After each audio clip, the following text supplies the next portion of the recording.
ұстаздар. Бүгін біз менің армандаған мамандығым атты ашық тәрбие сағатын өткізіп жатырмыз. Біздің қонағымызда, ортамызда мектебіміздің аудан көлемінде, облыс көлемінде чемпионы волейболдан чемпионы Геменлай Ақжол. Біздің мектеп мақтанышымыз деп айтсақ та артық болмас. Енді мен қазір қысқаша ғана Ақжолға нақты сұрақтарымды қойсам, Ақжол, сен қысылмай жауап бер. Өзің жайлы қысқаша қандай мағлұмат бересің? Не айтасың өзің жайлы? Мен Шығыс Қазақстан облысы Тарбақтай ауданы Ақжар ауылы Абай атындағы орта мектептің 9-б сынып оқушысы Геменлай Ақжол боламын. Жақсы, осы спорттың көптеген түрлерін білеміз, қаншалықты? Волейболды таңдағаныңа қандай себеп болды? Мен кішкентай кезімнен спортқа қатты қызықтым да, сол себепті волейбол командасына кірдім. Сол командада жүріп талай жетістіктерге жеттім. Жетістіктерге айта өтсек, ең басты жетістікті өзің атап көрсетші бізге? Ең бірінші жарыста алған медалым осы медал болады. Бұл медал Ақсуат ауданында болған жарыс. Бұл өте маңыздылық болып сезіледі. Жақсы. Енді жақсы спортшының бойында жақсы мінезде болу керек. Сен осы қандай мінездерді, қандай қасиеттерді атап өткің келеді?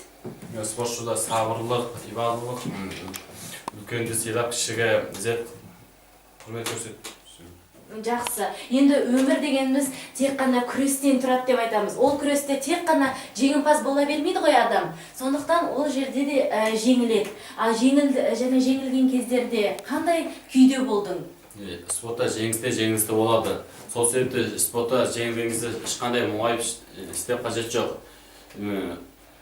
Спортта жеңіс болып тұрады, жеңілісте болып тұрады. Жақсы. Өзің патриотсың деп есептейсің бе? Әрине. Жақсы, Қазақстан Республикасының болашағына осы артыңнан ерген жастарға, жас ұрпаққа қандай тілектерің бар? Оларға Қазақстанның мықты бір спортшылары Қазақстанның туын желбіретіп әлемге танытса депті. Жақсы, енді армансыз адам болмайды, оны да бәріміз білеміз. Ең басты арманың қандай? Ең басты арманым осы спортында ағай жалғастырып, Қазақстанды әлемге танытып, Қазақстанның көк туын желбірестен деймін. Жақсы, сіздермен болған мектебіміздің мақтанышы, аудан, облыс көлеміндегі волейболдан чемпион атағын алып алған енді Геменлай Ақжол.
Yok, geç.